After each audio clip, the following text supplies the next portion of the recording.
The success of your trip to Korea hinges on your very first hour here. Imagine navigating one of the world's busiest airports, getting connected instantly, and effortlessly finding your way to Seoul. In this video, we'll reveal insider tips and secrets to make your arrival smooth and unforgettable. Plus, we've created an exclusive travel guide PDF that's packed with invaluable information to ensure your adventure is flawless.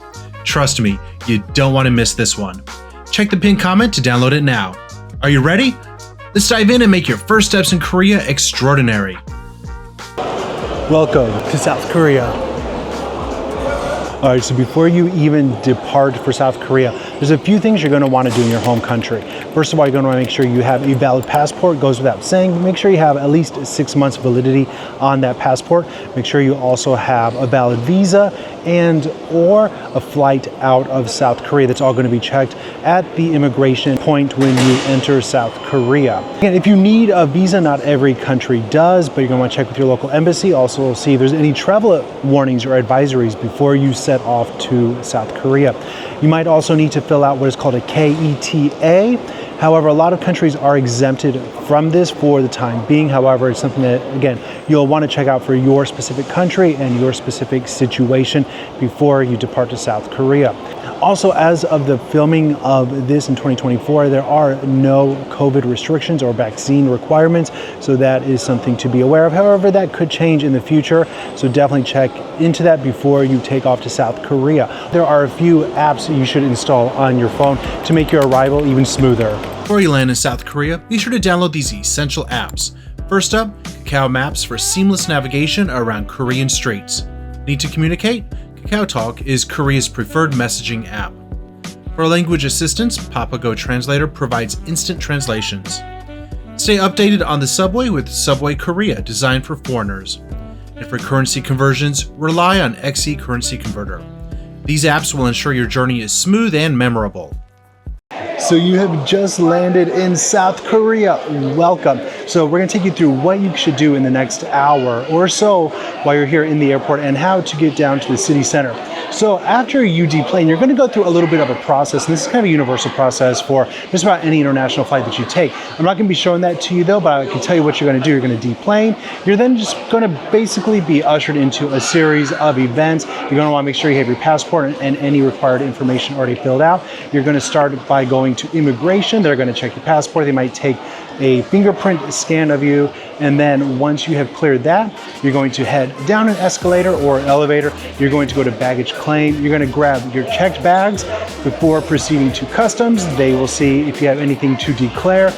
If not, the last thing to do is to walk through one of these doors through the arrivals hall, and then ta-da, you are in South Korea. This is where they let you free to roam the country for as long as you are here. And this, after you walk through these doors, this is where the fun begins.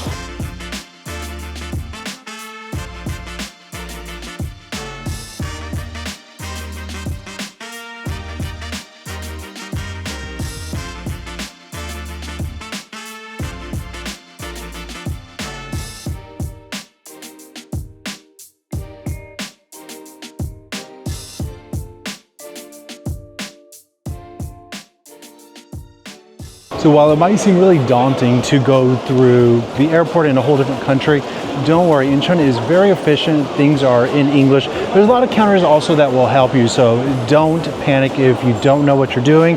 Simply stop, take a breath, and then find one of the help centers here, and they will be able to answer all your questions. Take your time. This is the beginning of an amazing trip, so just relax. Everything you need is in this airport. Incheon International Airport is divided into two different terminals, Terminal 1 and Terminal 2. They are easily connected to each other, so depending on which airline you fly in from, you're going to be coming into one of the two different terminals. I am here at Terminal 1 for today's video. However, most things are very similar. If you're flying Korean Air or any of these other airlines, you're going to fly into Terminal 2. And for all other airlines, you're going to be flying right here into Terminal 1, the original terminal. So in the airport, you're going to find a wide variety of restaurants, cafes. Don't worry, there are plenty of toilets. Also, they are handicap accessible, so if that is an issue, you don't have to worry about that. The airport even has other amenities such as a sauna or a Korean jjimjilbang down in the basement, 2 hours for 10,000 won. Great place to take a quick shower, scrub off, relax before you head into the city. Cheaper than a hotel as well. There's also a movie theater here, so if you really want to watch a movie in the airport, that is something else you can do. Now let's talk about everybody's favorite thing, money. So you have money, you want to spend money here in South Korea, you're wondering what's the best way to do it. Again, multiple options. Your first instinct might be to check out the currency exchange before you exit the arrivals hall, right by the baggage claim. However, I would advise against this. The best way to do it, in my opinion, is to use one of the global ATMs. There's many of them around here. You can pull out cash. Just make sure you check with your bank before, and oftentimes you want to let them know that you're going to do this, because sometimes if not, they might think there is some suspicious activity and they might actually block your card. So give them a heads up before you depart. If you do want to exchange cash and you don't want to use an ATM, then the best thing to do is exchange a little bit of it at the currency exchange here in the airport, and then wait till you get to the city center, because you're going to get better exchange rates. Always best to exchange US dollars for the best exchange rate. So again, multiple options for money. Most of the machines do have an English option, especially here in the airport, and you will see that they do have global options, so you're able to use that machine to pull out cash. Also, Korea is very much into credit cards, so as you're out shopping, you should be able to use your credit card just about most places, but always great to have a little bit of cash on hand just in case. One of the first questions everybody wonders is, how do you stay connected? And you have a few different options to stay connected during your trip in Korea. All these are covered in our PDF travel guide. There's different options, each having advantages and disadvantages. Let's go through just a few of the options. So first, you can use your home phone if you have that option. You're going to want to check the availability and the rates of that to see if that makes sense for you. If not, what most people do is they stop by one of these stands down here and get a SIM card, and that way you have a local phone number, and or at least you'll have Wi-Fi access all the time. The rates do depend on how many days you want the service for.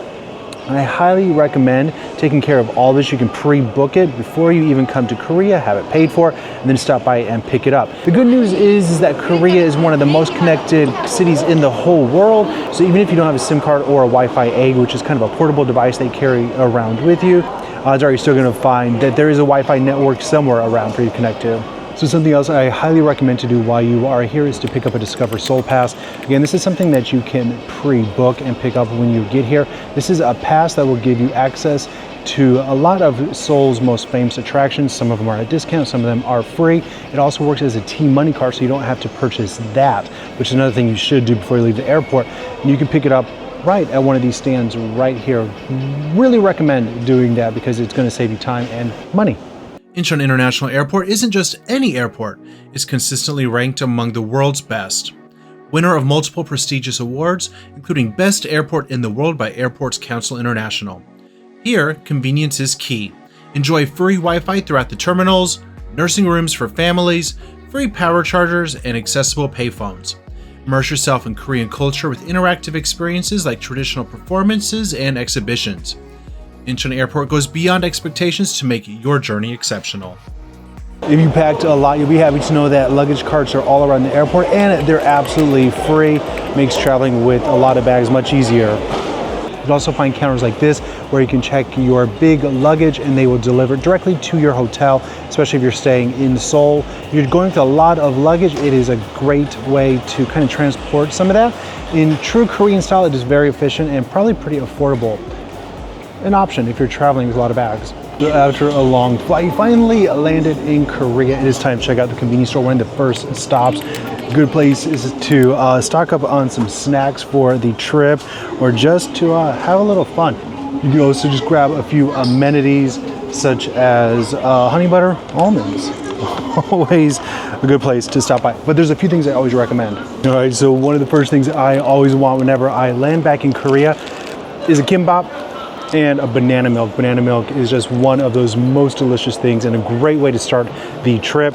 This one I'm going for a chicken teriyaki. There's a good way to open this the right way. So just look for the numbers. You're gonna pull the top part over and around, and then you're gonna gently pull this out. The trick is we wanna keep the seaweed nice and fresh. I found out they don't serve ramen in the airport, or they sell ramen, but they don't give hot water, so you can't eat instant noodles in the airport anymore. Oh no. But I do have triangle kimbap. Nothing says welcome to Korea like the first kimbap.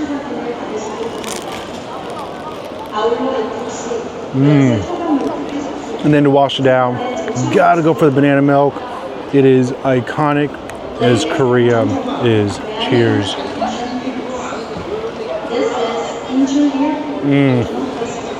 Now I really feel like I'm back in South Korea.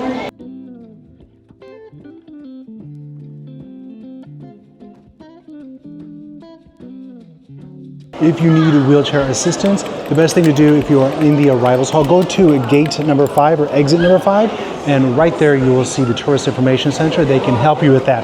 Not only can they help you with renting a wheelchair or with assistance in that aspect, there's also a lot of free guides and other pamphlets to help you and resources. So they're a great source of information. They also speak English. Stop by, they can answer your questions, and it is a great way to just kind of get your bearings straight. You'll also find services like this. There are whole desks devoted to those in wheelchairs, as well as wheelchair and electric cart rentals. There's even a self-service check-in that is a little bit lower, so if you are in a wheelchair, you can still check in by yourself. So there's actually somebody in there just waiting to help anybody who might need assistance in a wheelchair. So this is for the departure. So as you're leaving Korea, or I think if you need help, you can always just come up here after arrivals. Arrivals is downstairs. This is upstairs at the departure station.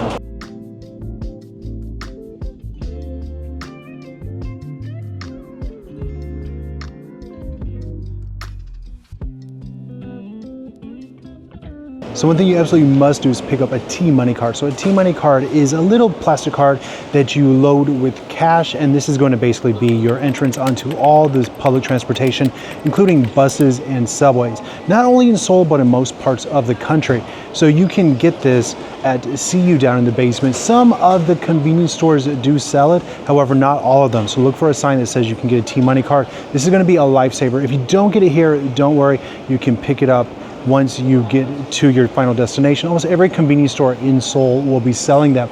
So you'll buy the card anywhere from 3,000 to 5,000 won, and then you charge it with money. So I would put maybe 20,000 or 50,000 won on it, and then whenever you try to get on the bus or the subway, you will scan that card, as a lot of them don't take cash anymore. So that is a must.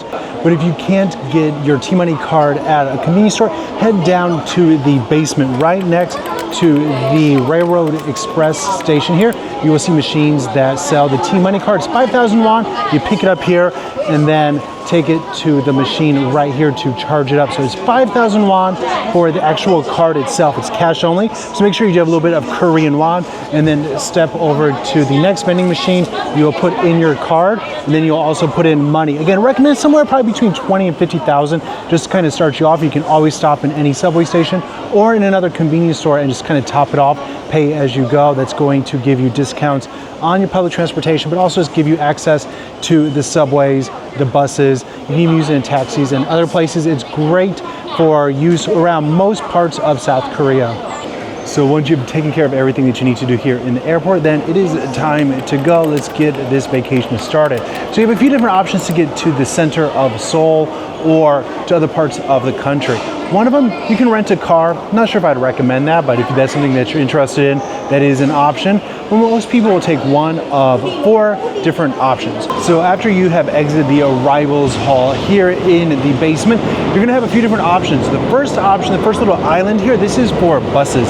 And these are intercity buses. So if you go to the left, it's gonna take you to Incheon. If you go over to the right, it'll take you to different places around Seoul. You can also catch buses that will take you all around the country. So this is one option. Also, if you come outside, you'll see that some hotels do offer shuttle services. So check with your hotel to see if that's a service that they offer. If they do, find the signs to your specific hotel, and then they will meet you there. So the buses are an affordable and really convenient way to get around, especially if you're staying in a different part of Seoul City other than somewhere around Seoul Station. You want to make sure you buy your ticket before you get on the bus. The section is divided by different regions, so where you are going in the city. Once you have your ticket, you're going to find the appropriate platform or stand with the number clearly listed. There's also signs in English, and then just wait. The buses come very frequently. They are affordable. One great thing is that the driver will also help you with putting on and taking off your bags. So if you're traveling with a lot of luggage, it's really useful because they will assist you also once you get to your destination. So the price is going to depend on where you are going. For example, this bus 6705A is going to Jamsil. So if you're staying around Lotte World, this is a bus for you. The next bus departs at 4:30 p.m. and the fare is 18,000 Korean won, and that will get you down to Jamsil. So much cheaper than a taxi, a little bit more expensive than the train, but you don't have to transfer. You will want to pre-book your ticket from the airport. There's two different options. One, you can go to the clerk here and they will help you get set up with that. You can tell them where you're going. They usually speak enough English that they'll be able to assist you, or you can use one of the automatic machines here.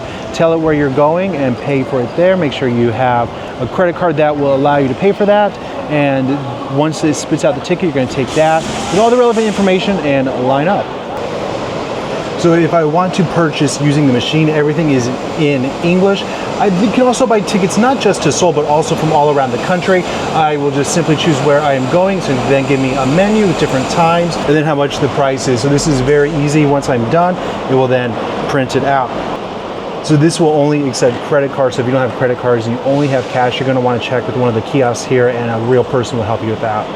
For those of you arriving later in the evening, there are limited options as far as the bus goes. However, there are late night buses to Gyeonggi-do. You'll want to check the signage in the terminal for more information. So if I want to get into the city a little bit faster, instead of taking the bus, I can take a taxi. So I'm just going to cross over to the very next little island over here. And this is where you can find taxis. So it's divided into different sections. So the taxis are a quick option to get into Seoul. However, depending on the time of day and how many people there are, you're going to be paying anywhere from maybe 60 to 80,000 Korean won for the privilege of getting to Seoul. It's going to take about an hour or so depending on traffic and where you are going. If you really want to get there quickly, that is one way to do it. If you're traveling with a lot of people, it might make sense. However, I actually don't take the taxi. I will just take public transportation, but it does exist if that's something that you want to do. And the last way to get to the center of Seoul especially is to take the airport railroad or the subway. You're going to just want to follow the signs down to the basement. So one option you have to get into Seoul is to take the all-stop train. So this is going to stop at a few different stops. It's going to take a little bit longer than the non-stop, of course, but it doesn't take that much longer. The disadvantages are, though, there's no assigned seats, so you might be standing up, especially if it's crowded. The advantages, though, it's much cheaper, but it's going to take you to Seoul Station. You can also then transfer to line number 1 or 4 very easily. So once you have your T-Money card, you're simply going to walk over to one of these stands, and you're going to place your card right here where it says card. Once it has beeped, just place it down for about 2 seconds. The doors will open. You'll walk through. Once you get to your exit, to your final destination, you will scan once again. But just follow the instructions. It'll be super easy. Just make sure you have your T-Money card. The other option is to use the express train, and that's what we're going to do. And then over here is the express train. It will take you to Seoul Station in 43 minutes. If you're starting at Terminal 1, if you're starting at Terminal 2, you'll start there first. Takes 51 minutes non-stop. The advantages to this is that you have an assigned seat. It's extra comfortable. There is storage for your luggage, and it's just a lot less crowded. The disadvantages, much more expensive, 11,000 won. Sometimes you can get a discount depending on what airline you fly in on, so be sure to check that, keep your ticket. The other disadvantage is that it doesn't go as frequently. It leaves about every 30 minutes or so.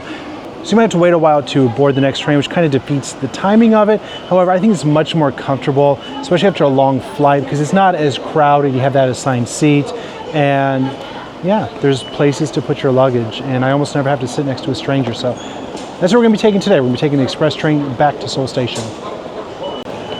So I have my express train ticket. My train leaves in 18 minutes, so I'm going to head through this side over here. What's important is whenever you take the express train, guys, make sure you keep this ticket. You're going to need it for your exit once you get to Seoul Station.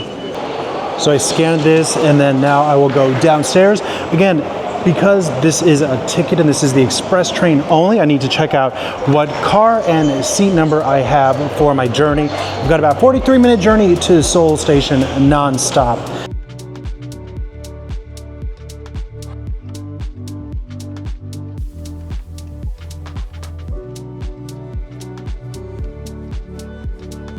So I have car number 3 and seat number 6A. So simply look on the top here. Orange is the color of the express train. So you'll see here it says 3. 3 is my car number, which means I'm on the right car. And then it's going to start from the back 13D up until 1A. It's going to go in that order. I am forward facing. I'm not going to be riding backwards. So once the train arrives, I'm simply going to board this specific car. Again, want to make sure I have the correct car number as it shows on my ticket, find my assigned seat, and then just sit back and relax.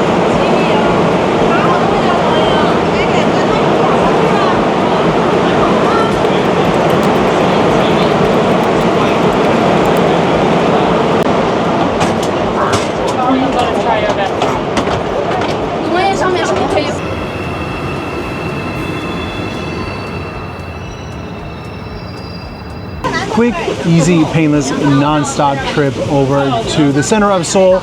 Once we've got there, we are free to go. We're free to start our trip. Can't wait. So it'd be nice to take a little bit of a nap.